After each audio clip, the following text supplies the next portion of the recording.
Naquele dia, acordei mais cedo do que o habitual. O sol mal começava a atravessar as cortinas gastas da nossa pequena casa em Viseu, e tudo parecia tão frágil, como se o mundo fosse rachar com o menor movimento. Sabia que a conversa com a minha sogra ia ser difícil, mas jamais imaginei que se transformaria numa verdadeira tragédia para nós. Meu marido estava encostado à janela, fumando em silêncio, com o olhar cansado e olhos vermelhos de noites mal dormidas. Parecia já ter aceitado o veredicto que nos esperava.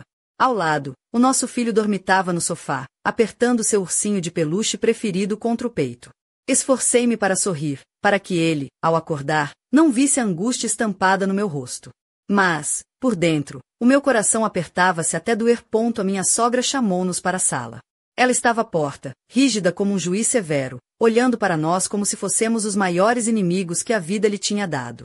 Os lábios firmemente cerrados, braços cruzados, e o olhar completamente desprovido de qualquer calor humano.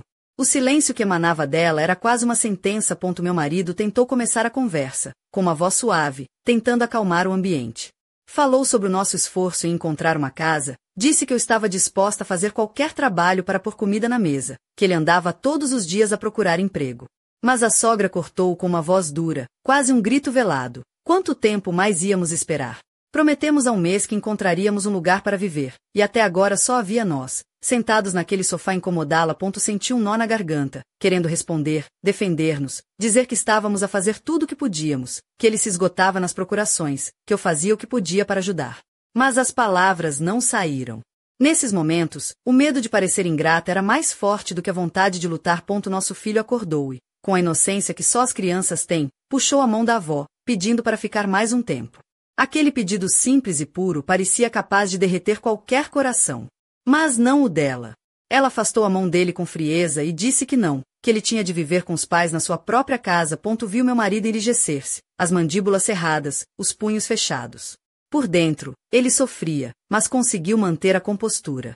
Pegou no nosso filho ao colo e disse, num tom calmo, que íamos começar a arrumar as coisas. Fui para o quarto onde estavam as nossas poucas coisas. 2 malas com roupas, alguns livros, brinquedos do nosso pequeno mundo. Tudo o que tínhamos cabia num canto apertado. Arrumava silenciosamente, com as lágrimas a arder nos olhos. O filho perguntava, preocupado, para onde íamos, se íamos voltar para a avó. Eu acariciava-lhe a cabeça e garantia que tudo ia correr bem, que juntos éramos mais fortes. Quando saímos para o corredor, ela ainda estava à porta, como se esperasse que desaparecêssemos da vida dela para sempre.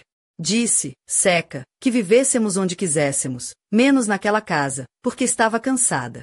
Queria perguntar se não sentia falta do neto, se não lhe doía ver o filho assim, mas percebi que era inútil. Ela fechará o coração. Meu marido olhou para ela com uma tristeza digna e agradeceu por nos ter acolhido, mesmo que só por um tempo. A porta fechou-se atrás de nós com um estrondo que parecia cortar o passado e a esperança em 2 metades. Ali ficamos, no patamar da escada, com as malas e o nosso filho, sem saber para onde ir.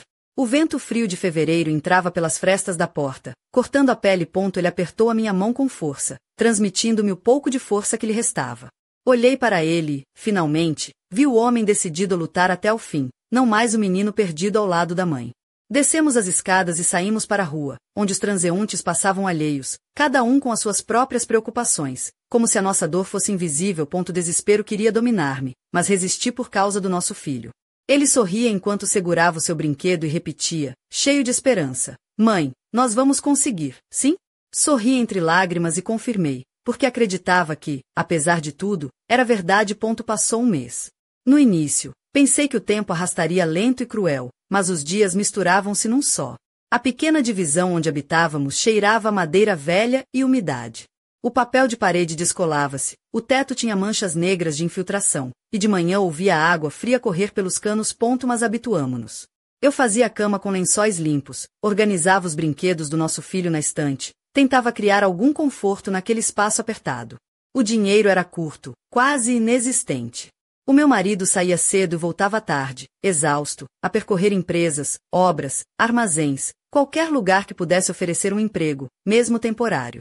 Sempre recusado. Falta de experiência, chame depois, desculpas que o esvaziavam. Viu perder forças, mas nunca ouvi uma queixa. Só, às vezes, quando pensava que eu não via, sentava-se na cama, cabeça entre as mãos, suspirando fundo. Eu tentava ajudar como podia, lavava roupa para vizinhos, limpava o resto do chão do prédio, vendia as roupas que o nosso filho já não usava. Cada cêntimo conquistado era uma pequena vitória. A nossa alimentação era modesta. Papas simples ao pequeno almoço, sopa de legumes baratos ao almoço, e ao jantar pão com chá. Eu esforçava-me para que o filho não percebesse a nossa pobreza. Ele, com a pureza das crianças, encontrava alegria nos detalhes, desenhava castelos imaginários, fazia casinhas com caixas, convidava-nos para visitar o nosso novo lar, onde há sempre pão quente e calor. Os vizinhos olhavam-nos às vezes com pena, outras com curiosidade. Uma senhora comentou que tínhamos sorte porque tínhamos pais que ajudavam, como se fosse normal, mas a verdade era que a minha sogra não ligava, nem perguntava pelo neto, nem sequer se interessava se tínhamos comida suficiente. No início, eu esperava todas as noites que o telefone tocasse.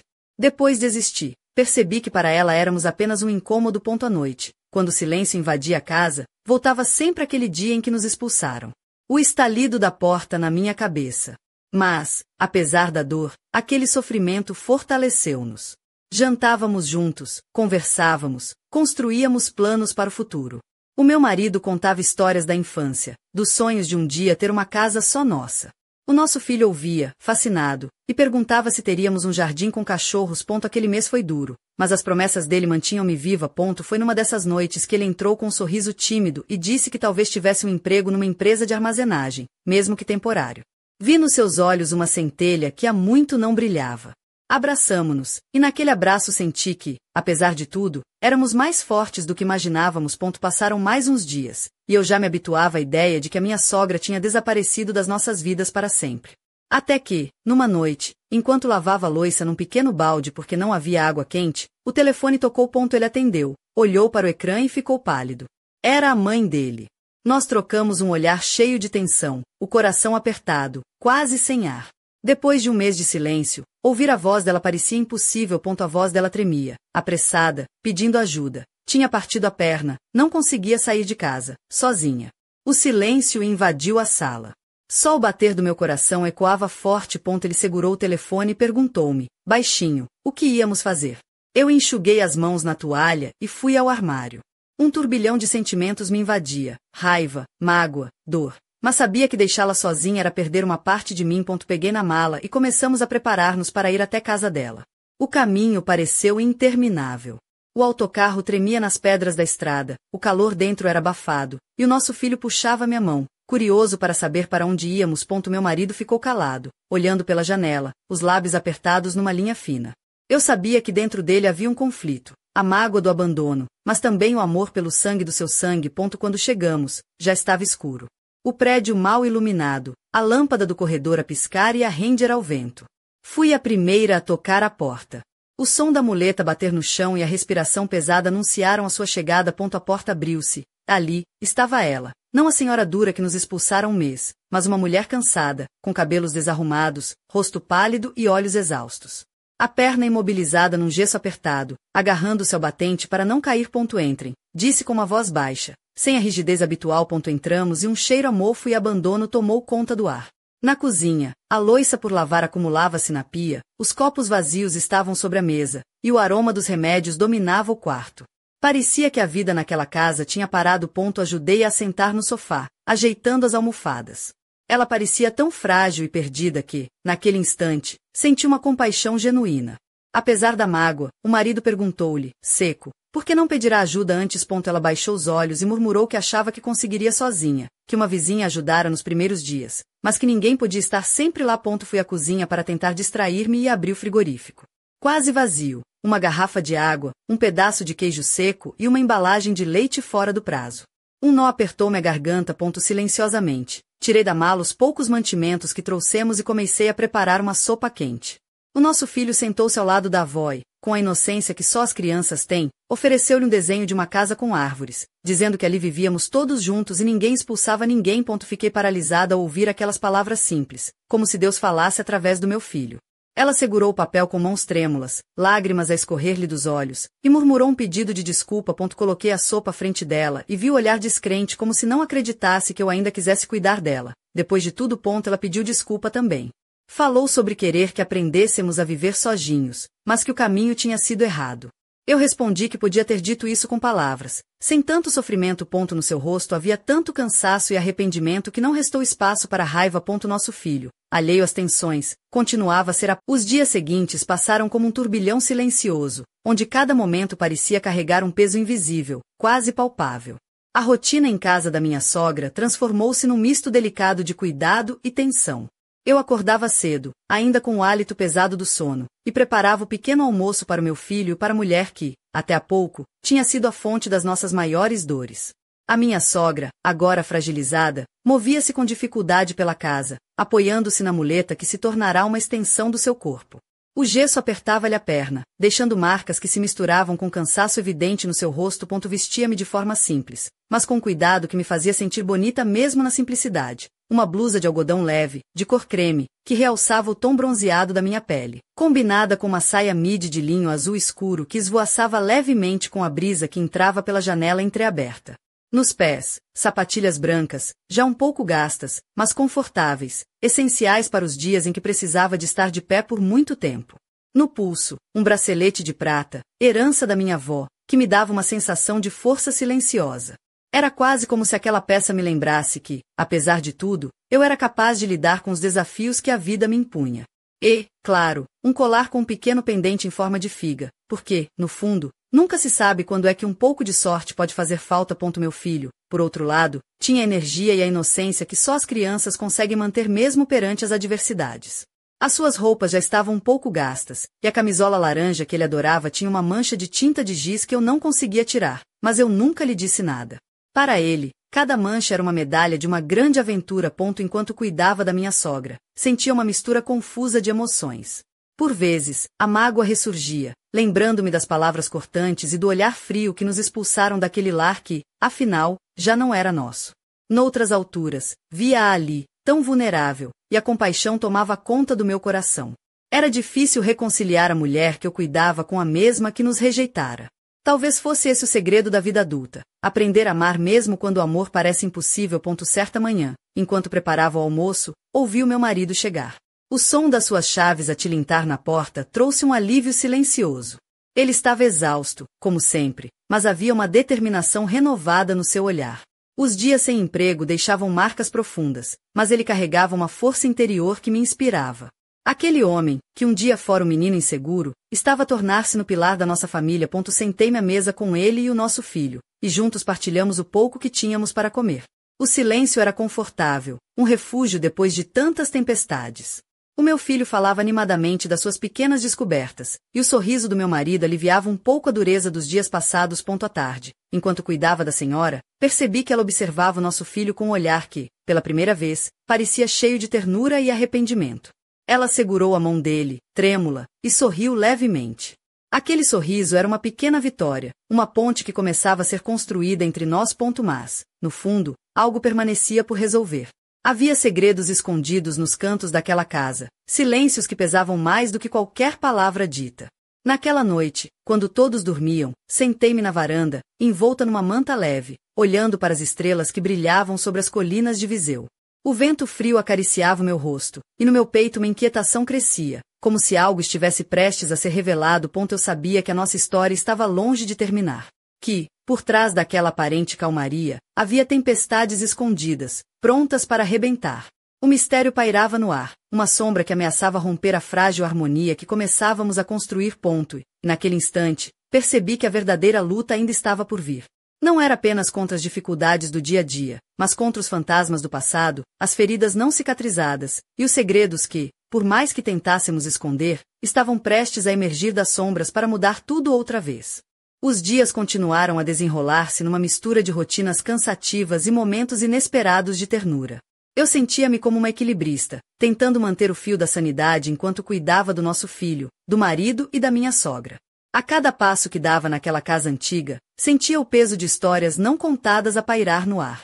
O cheiro a madeira velha, a tinta descascar nas paredes e o silêncio pesado das noites parecia sussurrar segredos que eu ainda não estava pronta para desvendar. Vestia-me quase sempre de forma prática para as tarefas do dia. Uma camisa branca de algodão, com as mangas arregaçadas até os cotovelos, revelando os braços firmes mas femininos que o trabalho e as preocupações tinham moldado. Uma saia de ganga escura que me permitia andar livremente pela casa e, Nos pés, umas sandálias de couro castanho, já amaciadas pelo uso constante.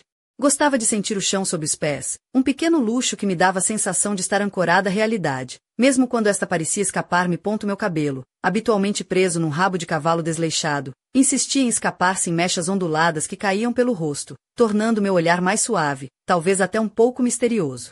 Nos dias em que me sentia mais confiante, usava um batom vermelho discreto, quase um desafio silencioso ao mundo que tentava esmagar-nos. Nosso filho continuava a ser a luz da casa. Mesmo com as roupas um pouco gastas e sapatos que já não apertavam muito bem, ele corria pelo corredor com a alegria típica das crianças. A sua imaginação era uma fonte inesgotável de histórias e aventuras que nos faziam rir e esquecer, por momentos, a dureza da realidade. Uma tarde, enquanto ajudava minha sogra a sentar-se no sofá, reparei num olhar distante que lhe fugia dos olhos. Havia algo ali, um peso escondido que não conseguia identificar. Ela falou pouco, mas quando fez, a sua voz era quase um sussurro, carregada de uma tristeza antiga. Tentei não mostrar o quanto aquelas palavras me atingiram, mas dentro de mim uma tempestade começava a formar-se. Naquela noite, enquanto preparava o jantar, ouvi passos lentos na escada. O meu marido entrou na cozinha com o rosto cansado, mas os olhos brilhavam com uma determinação silenciosa. Ele sentou-se ao meu lado e, sem precisar de palavras, apertou a minha mão, transmitindo-me força e esperança. O silêncio entre nós era confortável, um refúgio onde encontrávamos paz. O nosso filho, já adormecido, deixava um rasto de sonhos e inocência que nos protegia do mundo lá fora. Mas, mesmo no meio daquela aparente tranquilidade, sentia que algo estava para acontecer. Um segredo escondido nas sombras daquela casa antiga, um mistério que ameaçava quebrar a frágil harmonia que começávamos a construir. Numa madrugada fria, acordei com um ruído estranho vindo do corredor. Levantei-me silenciosamente e caminhei até a porta do quarto da minha sogra. A luz fraca do candeeiro iluminava o seu rosto pálido, marcado pela dor e pela solidão.